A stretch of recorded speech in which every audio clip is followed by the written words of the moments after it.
Matakin rayuwa.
Wai ni ina yarinyar nan ne, na ni tun jiya nake son in ganta mai magana ban ganta ba.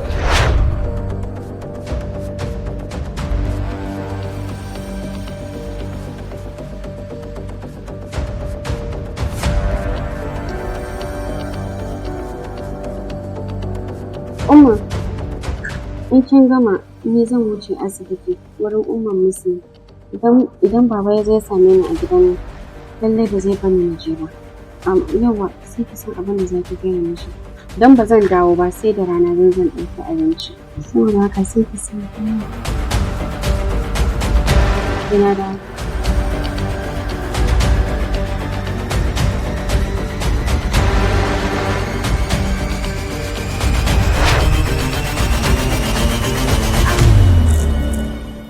na ta je makaranta. Lalle ta tafi makaranta. Makaranta? Yi mana makaranta? Tun da sassafe karfe 7 yarinya ta tafi makaranta? Ni ko mai mana wace irin makaranta ce? Da ke suna da aji ne shi yasa ya yi sammakon tafiya kuma ka san sun kusa su fara jarabawa kwanan nan shi yasa. Na sa haka ne.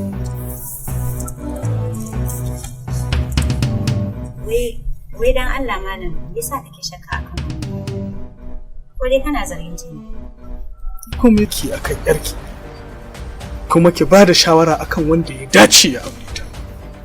Mu ɗauka kin yadda na yadda za ta auri wannan yaron. Uwa zai zo an san masa auren a dangin uwa ko na uba. Ko a'a mace ce za ta zo neman auren. Ki bani ansa. Kin ga irin tunanin naku na mata da nan yake tukewa. To bari ki ji mini. Idan za ki ɗauki mataki akan raba yarinyar nan da yaron nan ki ɗauka. Dan naga ke kike ɗore mata gindin yin haka. Idan kuma kika ki to ni zan raba yaron da yarinyar da ko ta halin kaka sannan kuma a cikin gidan nan ranku zai ɓaci. Wallahi na faɗa miki. Ina fatan kin ji ni.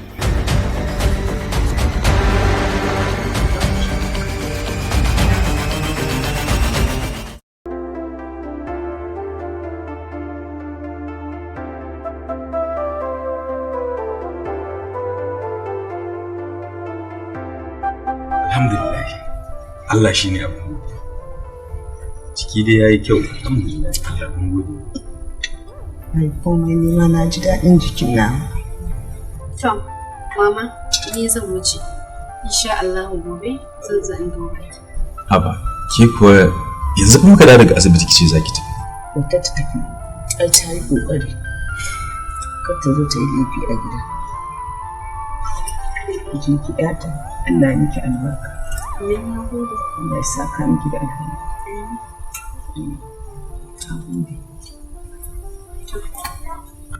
kin ga tsaya bari in kai mama ruwa ta samu ta wanka don ta dan ji karfi. Rayuwa shi ke yaya damuwa, Allah mai yadda ya so in ya so zai zubo ruwa. A ce ba ne da hukuba abun na so samu rayuwa.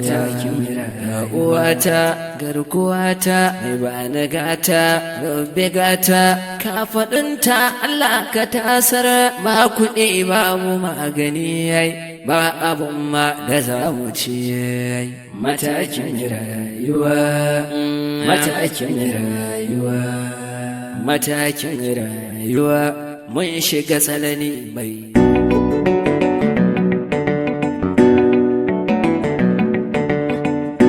Malam Sani, shin ka ji ka karɓi takin zamanin da gwamnati ke badawa kuwa? Wani taki? Ni da ko noma ba na yi? Haba Malam Sani, wannan ai ba girman ka bane. Ba ka noma, ba ka sana'a. To me kake son yi ne? Ai tun da muka kammala karatun jami'a, na ga irin kokarin da babana yake yi wajen sama mun aiki. Shine na dakatar da komai. Sani ke. A ce mun dai kawai kana jiran tsammani. Jiran tsammani kuma? Wani irin jiran tsammani kake magana? Bayan ka san cewa babana su ne gwamnati?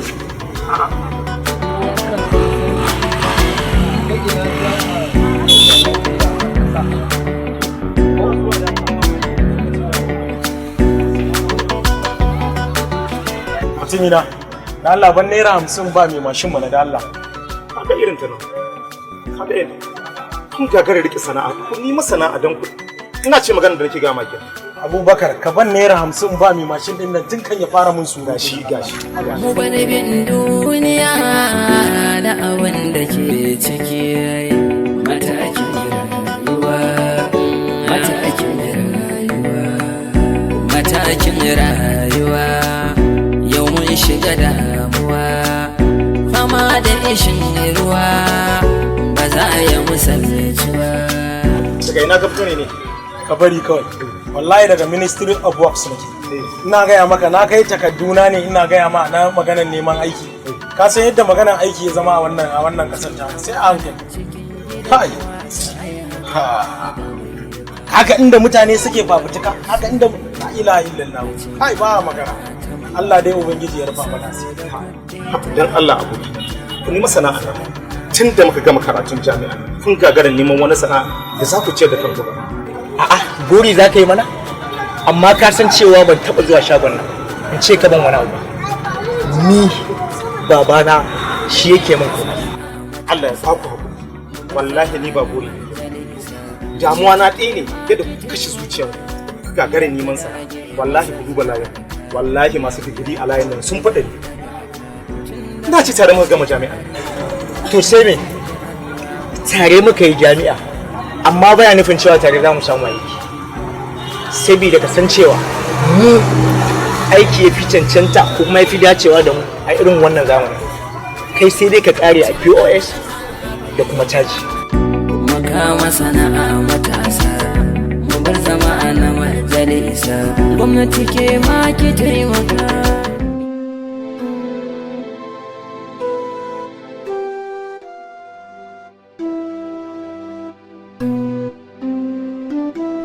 Mutumina daga ina kake? Daga nan bayan layi nake ne, ina kuma so zan je gida. Alamu sun nuna daga gidan suna na kake. Akwai matsala ko? Kwantar da hankalinka, mu je gida. Allah ke da rayuwa, shi ke yaya damuwa. Allah mai yadda ya so in ya so zai zubo ruwa. A ce ba ne da hukuba abun na so samu rayuwa. Ga uwata garkuwata mai ba na gata. Ya kuma ka dawo nan ka zauna kana kuka. Ko dai wani abu ne ya faru da Nana?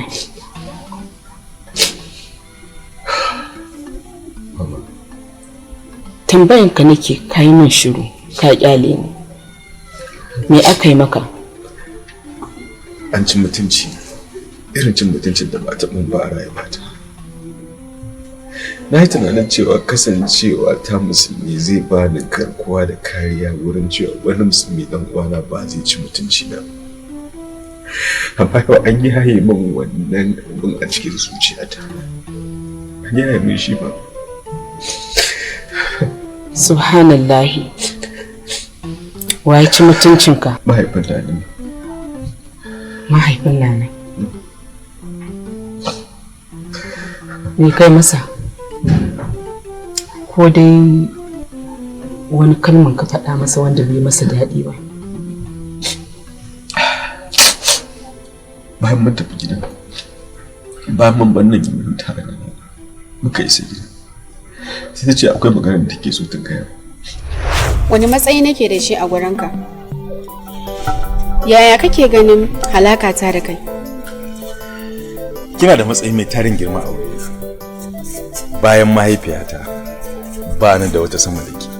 Kin ga ko matsayinki ba karamin matsayi bane a tare da ni. Wallahi ko. Dole ka ɗauki ɗan wani a matsayin gurbin da ya kamata a ce mahaifinka ne. Inda ita ka tambaya wani matsayi kake a gunta, sai ta gaya maka mahaifiyarta, ta gaya maka mahaifinta, ta gaya maka dangin ubanta. Daga nan in akwai sauran wani sarari a zuciyarta sai ka shigo. Bare, kallon ni da kyau. Na wuni baba. Kaka, ban nemi gaisuwarka ba. Kar ka ƙara kira na baba. Kar ka ja min sharri ma wasu su ɗauka ina da wata alaƙa ta nesa ko ta kusa da kai. Ni ba ubanka ba. Ke? Duk irin dokokin da na ɗora miki akan yaron nan nake rabu da shi ba ki rabu da shi ba? To za ki haɗu da ni. Baba ba haka bane. Kuma menene ai bai kamata ka ringa wulakanta wanda yake kallon ka da daraja ba. To ai yanzu zama zan ki min wa'azi. Uwata. Zama zan yi ki min wa'azi. Da ki shiga gidan nan ko sai na tattaka ki. Ta shiga wannan fita da wuri mana.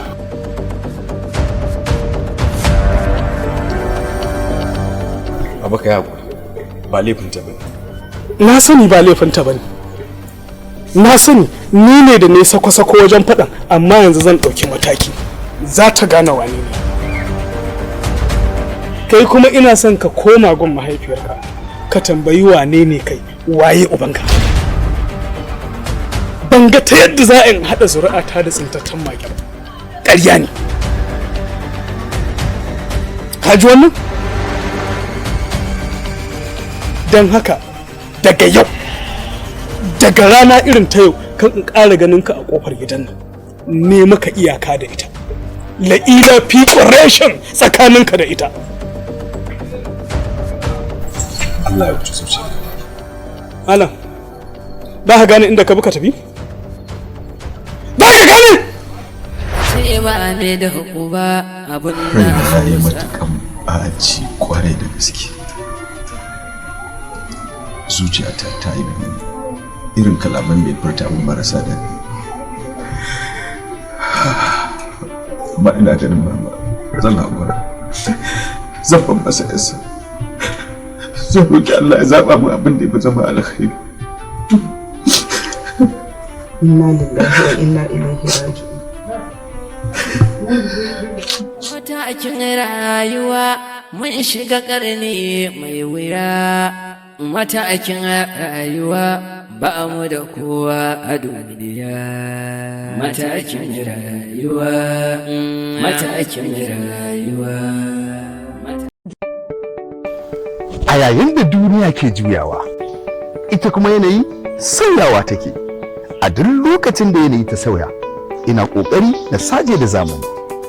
Amma a duk lokacin da na yi ƙoƙarin saka sutura, kayan ba ta saje da zamani.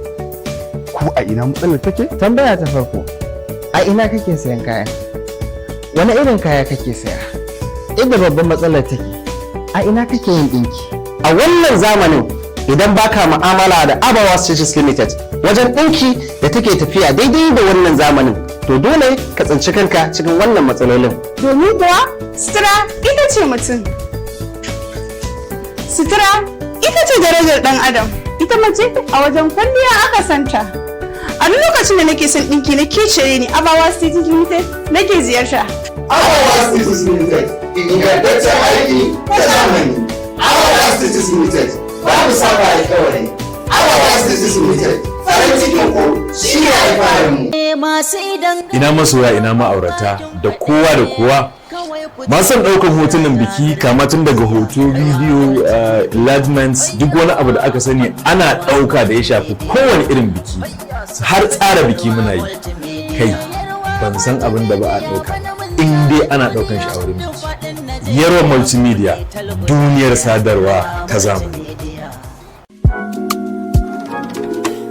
Ina matasa hada da samari ba iya ko ba har da 'yan mata wato adan gari.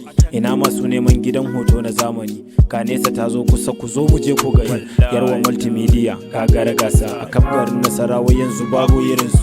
In dai batun hoto ake yi babu karya su ne suke sa uwar gida ta saje da amarya. Ba iya hoto ba su kan hada da bidiyo ga masu bukata maza ku garzayo. Yarwa Multimedia suna nan a lafiya amar su karki sake a barki a baya.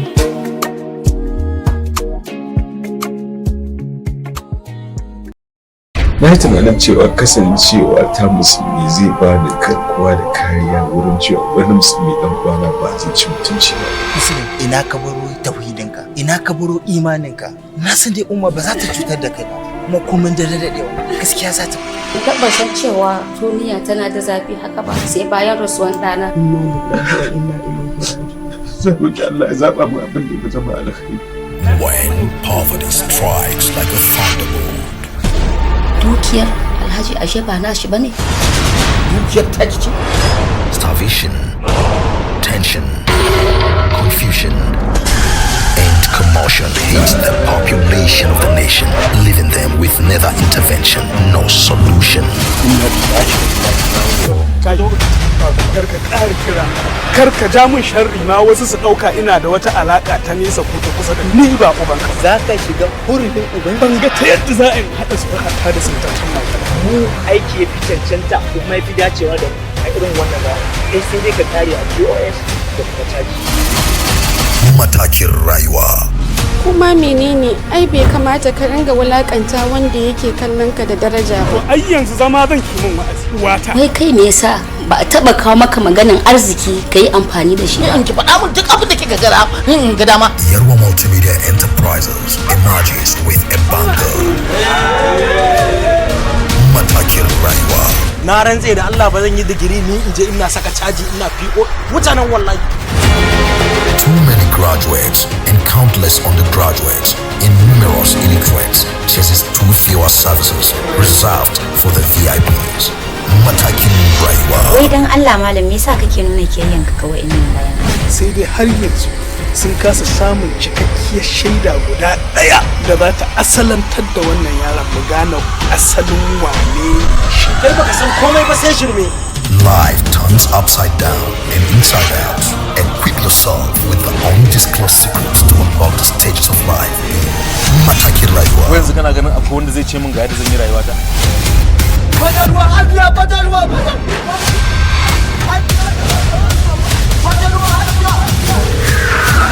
Matakin rayuwa.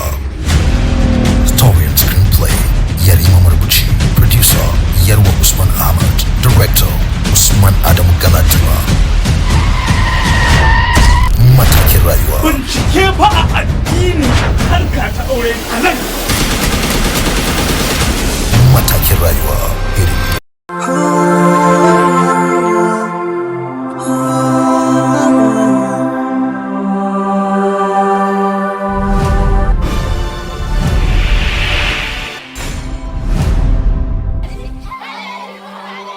Washin Matakin, me tunanin kakan talaka? An gaya maka ni ina tausayin talaka ne? Inna lillahi wa inna ilaihi raji'un. Maganar rubanya riba da Tanko yake son in masa na kowane shekara idan na hau kujerar sanata. Ni ba zan iya ba. Talakawa zan wa aiki. Na gode Allah da kika furta wannan kalmar. Idan har maganan da aka gaya mun gaskiya ce, ka cika mara tausayi wallahi. Ni ban ga wani aibo ba dan talaka na kuka ko kuma dan talaka yayi tsada. Ni na samu riba. Ki kuma ki daga hankalinki. Tun kafin ka bayyana min kalamanka, yanayinka ya bayyana min ko kai waye. Da na siyar da yanci na, gara in mutu cikin talauci, zumunci ya fi mun komai a rayuwata. Wannan abu ba zai taɓa yiwuwa ba. Ina so ka zama garkuwa a rayuwata. Kai munafuka ce! Za a iya raba su, amma kada ka manta duk abin da ya biyo baya, ka yi godiya ga Maliya. A da na ɓoye baiwar da Allah ya min, amma a yanzu zan bayyana ta. Sai na yi ƙoƙari duk yadda zan yi Tanko ya fahimce ni. Idan kuma har ba zai fahimce ni ba, to duk hukuncin da na yanke wallahi ta yanku. Ni zan iya raba su. Ka ji ko? Ni zan raba su. Ka je ka ci gaba da shirin aure na da kai. In har Zara'u za ta mutu, to tabbas za ta mutu ne da wani bangare na jikina. Mai ciwo daban, mai shan magani daban. Manzon Allah tsira da amincin Allah su tabbata a gare shi yayi gaskiya da yace duk wanda ya rasa uwa ta gari ya zauna ya kuka sannan a taya shi jaji. Muna bacci suna tsaye, muna tsaye suna kuka. Ina yin kirki, ya Allah.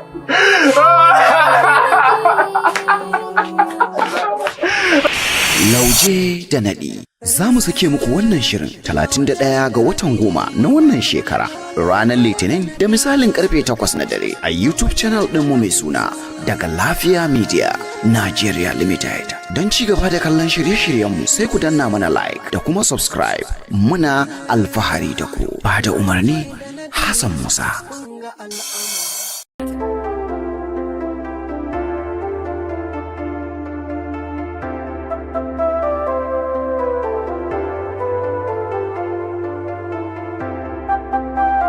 To, Allah ya ba wa mama lafiya ko? Amin ya Allah. To, amma Muslim, abin da ka yi wajen salwantar da wajen kasuwancinka gaskiya ya daɗe yana damuna. Haka ne, na san ba za ka ji daɗi ba, amma dai ka yi haƙuri. Da ka sanar da ni tun farko da hakan bai faru ba, domin kuwa komai ya canza a wannan kasuwar tamu. Ƙarƙashin jagorancin shugaban 'yan kasuwan wannan jihar. Alhaji Turaki Gamji. Sarkin shanun lafiyan bare-bare? Daman kana da labarinsa ne? To waye bai san shi ba a cikin garin nan gaba ɗaya. To amma ba wannan ba. Yanzu dai abin da zai faru tunda mai faruwa ta riga ta faru. Haka ne. Zan haɗa ka da ɗan uwana Habibu a birni. Ka je zai ɗaura ka a wata sana'a da za ka fara yi ka fara juya ka samu abin shiga. Haka ne, amma to wace irin sana'a zan yi a can idan ji? Kar ka damu, idan ka je can zai ɗaura ka irin sana'ar da suke a birni kuma za ka samu. Fata na dai Allah ya ƙara ma umma lafiya ko? Amin ya Allah. In ka koma ka.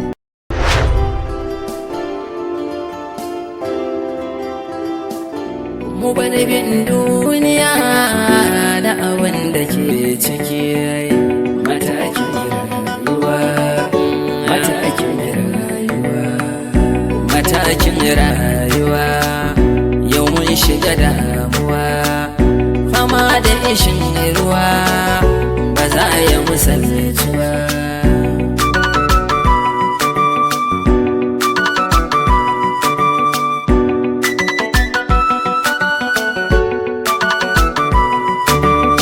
Cin amanan cikin gida wata ai hakan na gabai ba rayuwar wasu bane ba da cin amana ta mai gida saboda kuɗi ta karmatinta wannan salat na ta baiwa.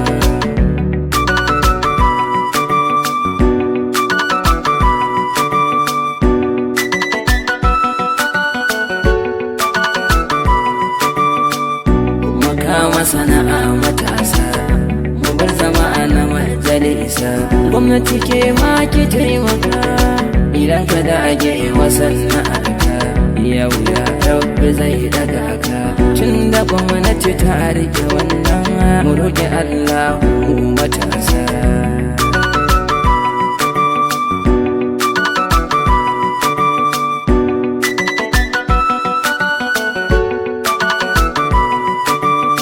Cin amana bai yi ba duniyar ba gata ba wasu ba su more ta ba yau ina akan shan wuya babu kowa sai mahaifiya ita ke mana garkuwa lafiya mata da shi idan mu ba a kula da shi rayuwa manta ka tsana ita matakin rayuwa matakin rayuwa matakin rayuwa matakin rayuwa yanzu da shi ne na hawa rayuwa wanne ana san Allah ke da rayuwa shi ke yaya damuwa Allah mai yadda ya so in ya so zai zo mata a ce ba ne da kuwa abun na so samu mata uwata garkuwata ba da gata robe gata kafaɗinta Allah ka tasar ba kuɗi ba mu magani yayi ba abu ma da za mu ce matakin rayuwa matakin rayuwa matakin rayuwa mun shiga sanadi mai wuya matakin rayuwa matakin matakin rayuwa mun shiga ƙarni mai wuya matakin rayuwa ba mu da